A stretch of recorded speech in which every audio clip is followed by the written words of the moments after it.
Assalamu alaikum wa rahmatullahi wa barakatuh. My name is Hoosain.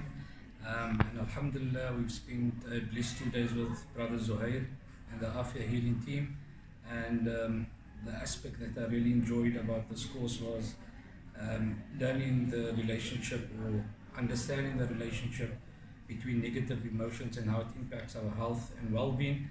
And also what is lovely about this course, and which I appreciate, was the practical tools that was taught in order to assist us personally on a personal level on how to deal with those emotions and how to let go of those emotions, as well as techniques and tools that we can use on people, on other people, for example, our family members.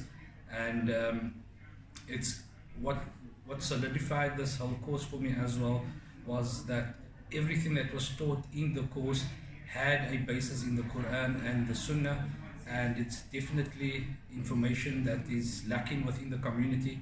And I feel appreciative and blessed that Brother Zuhair has exposed us to that information, and I look forward to continuing on this journey under the tutelage and supervision of our esteemed teacher.